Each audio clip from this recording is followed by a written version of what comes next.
What if you knew you were walking on one of the youngest lands on Earth?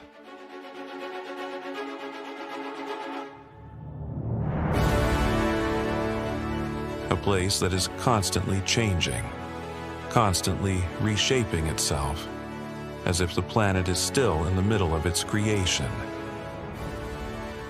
This is Iceland, a land where fire and ice rule at the same time, where in one step you witness the silence of glaciers, and in the next, the raw power of boiling lava. The ground is still forming, the earth beneath is still moving, and nature writes its own rules here. Waterfalls pour as if from the sky, black sand beaches battle the ocean, and the heavens suddenly come alive with dancing lights. So, if you're ready, we're heading to one of the most extraordinary countries on Earth, because this is no ordinary place. Fire and Earth, volcanic Iceland. Iceland does not hide its geology.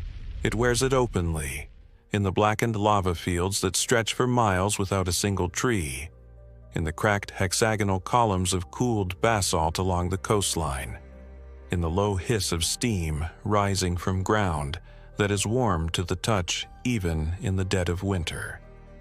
This island did not exist until the Earth made it, and the Earth has not finished making it yet. The landscape along the south and west coasts tells the story plainly. Vast sheets of hardened lava, known locally as hraun, cover enormous portions of the interior and coastal lowlands, the remnants of eruptions that occurred not in some distant prehistoric age, but within living memory, within the last few centuries, sometimes within the last few years. Walking across a lava field here is walking across a surface that was, not long ago, a river of molten rock flowing at over 1,000 degrees.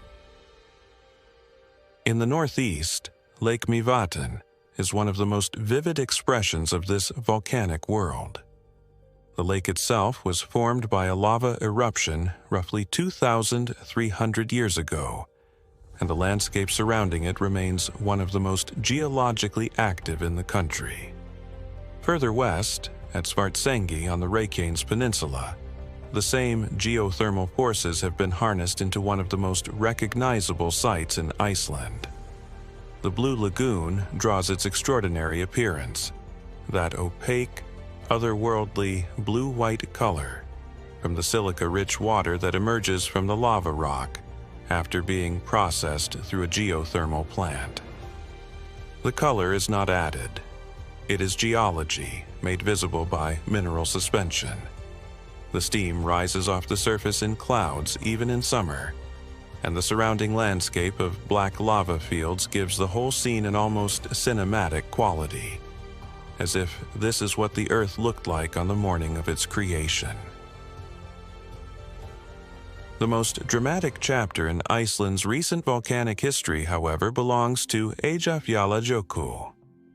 In April 2010, the volcano beneath the glacier of the same name erupted with an intensity that sent an ash cloud across European airspace and grounded flights for nearly 2 weeks, the largest disruption to commercial aviation since the Second World War. For the people living in the shadow of the mountain, the eruption was not a distant news event. It was a wall of ash moving across fields and farms, a darkness at midday, a reminder that in Iceland, the Earth's opinion of human plans carries considerable weight. Ice and water, glaciers and waterfalls. If fire defines the interior of Iceland, water defines its edges. The island receives enormous quantities of precipitation, rain, snow, ice that collect over centuries into glaciers, pour off the highlands as rivers, and fall from cliff faces and waterfalls that rank among the most powerful on Earth. Water here is not a background detail. It is a central character. Vatnajökull in the southeast is the largest glacier in Europe by volume. It covers roughly 8% of Iceland's total landmass, an area so large that it contains entire mountain ranges and active volcanoes beneath it, unseen and unvisited. At the southern edge of Vatnajökull, where one of its glacial tongues calves into a lagoon, lies Jökulsárlón, and it is among the most extraordinary natural spectacles on the planet.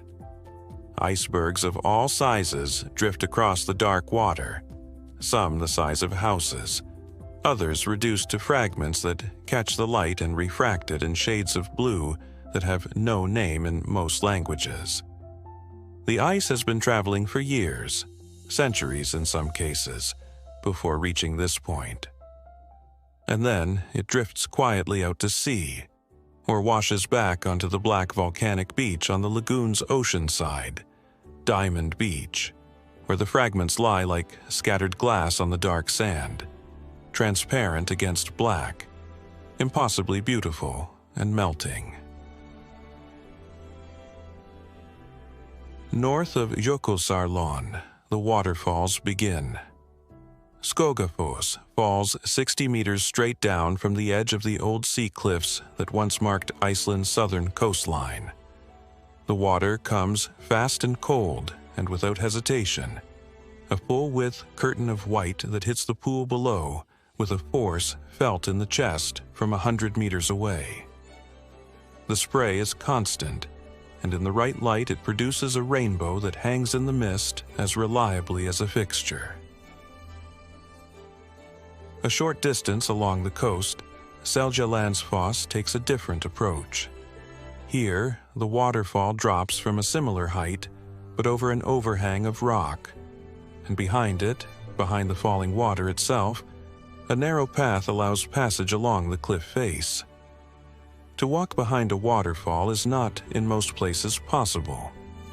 Here, it is simply a feature of the landscape, a route taken by anyone who arrives and chooses to get a little wet.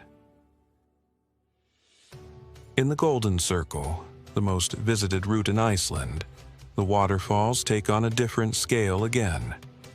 Gullfoss, the Golden Falls, drops in 2 stages into a canyon carved deep into the Vita River, and the combination of volume, noise, and spray creates a physical environment that is less visual than full body. The canyon below is invisible from above in the mist, and the river that disappears into it seems to fall off the edge of the world. Iceland's first environmental movement was born here, in the early 20th century, when a plan to harness Gullfoss for hydroelectric power was opposed so vigorously by a local farmer's daughter named Sigridur Tómasdóttir that she walked to Reykjavik repeatedly to protest. And eventually the plan was abandoned. The falls still run.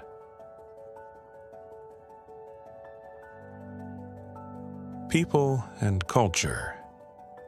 No one stumbled upon Iceland by accident. The Norse settlers who arrived in the late 9th century came deliberately, sailing west from Norway and the British Isles in longboats, following rumors of an uninhabited island beyond the horizon. What they found was a land of extraordinary resources, forests of birch and willow, rivers thick with salmon, coastal waters rich with fish and seabird, and absolutely no one to ask permission from. They had arrived somewhere genuinely empty, genuinely new, and they built a society on those terms. Iceland is a country of roughly 370,000 people that publishes more books per capita than almost any other nation on Earth. The connection between those two facts is not accidental. Reykjavik, the capital, holds about 2/3 of the country's population in one small coastal city that can be crossed on foot in half an hour. It is, by most conventional measures, one of the smallest capitals in the world, and yet it functions as a full cultural center, with a music scene disproportionate to its size, a thriving arts and design community, and a literary culture that takes itself seriously without taking itself solemnly. The architecture is eclectic in the way of a city that built itself quickly and practically, mixing colorful corrugated iron houses from the 19th century with modern concrete and glass. Above everything, the spire of Hallgrímskirkja rises like a geometric basalt column, its shape explicitly borrowed from the landscape. A reminder that in Iceland, even the buildings remember where they came from. The cultural calendar is punctuated by festivals and events that reflect both the isolation of the island and the creativity that isolation seems to produce. Reykjavik in winter is a city that has learned to make its own light, literally and figuratively, and the warmth found inside its small bars and bookshops and music venues has a particular quality that comes from knowing that outside it is dark and very cold, and that the people around you are all choosing, in their own way, to be here. Light and dark. Iceland experiences time differently from almost anywhere else on Earth. In June, the sun barely touches the horizon before climbing again, and for weeks the sky never reaches true darkness, just a long golden twilight that drifts from evening into morning without a clear boundary between the two. In December, the reverse applies.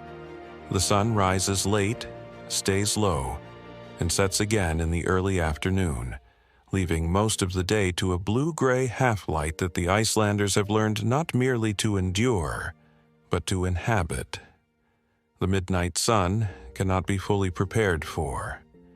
At midnight in June, the light that falls across the landscape is closer in quality to early morning than to noon.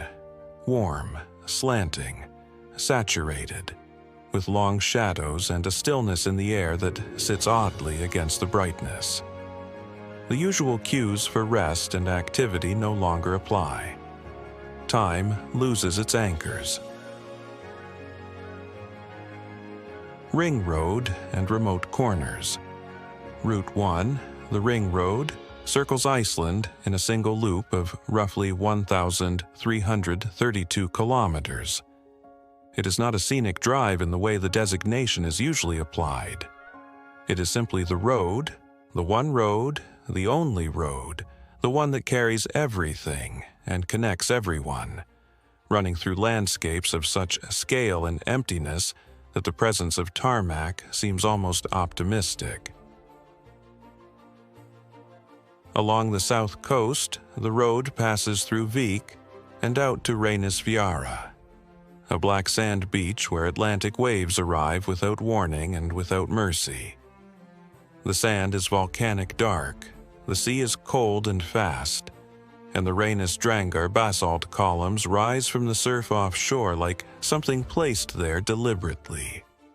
On an overcast day, with the dark sand and dark water under a low gray sky, the place has an atmosphere that belongs entirely to itself.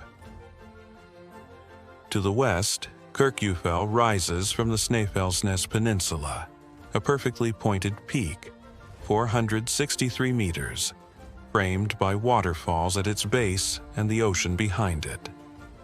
It is one of the most photographed mountains in Iceland, which is understandable. It looks precisely like what a mountain should look like, in every season and every light. Further northwest, the West Fjords are Iceland at its most remote. The peninsula's deeply cut fjords run far inland between flat-topped basalt mountains. The roads follow the water's edge for kilometers at a time, and the population thins to almost nothing. This is the oldest part of Iceland geologically, worn down and quieted, and it carries a silence that registers not as emptiness, but as a kind of weight, the sense of a place that has been here long enough to stop needing to prove anything. Iceland offers no easy summary. It resists the kind of consolidating statement that most travel destinations invite. The single image, the definitive mood, the tidy conclusion. It is a volcanic island that is also a country of books.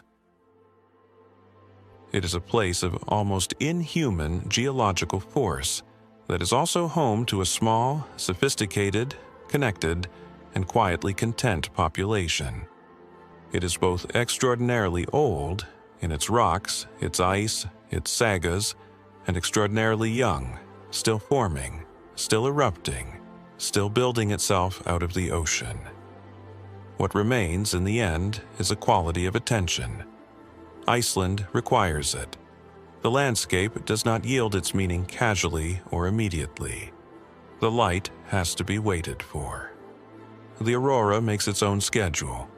The glacier moves too slowly to watch and yet, given enough time, erases mountains. The country operates on geological time and human time simultaneously, and the tension between those two scales, between the permanent and the passing, is what gives this place its particular weight.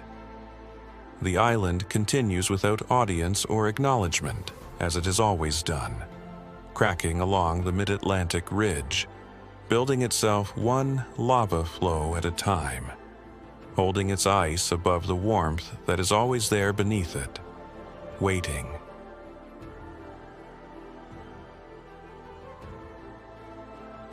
And now, we leave you with Iceland as it truly is, untouched, unfiltered, and unlike anywhere else on Earth. Sit back, let the landscapes speak for themselves, and let this extraordinary corner of the world take you somewhere words can no longer follow.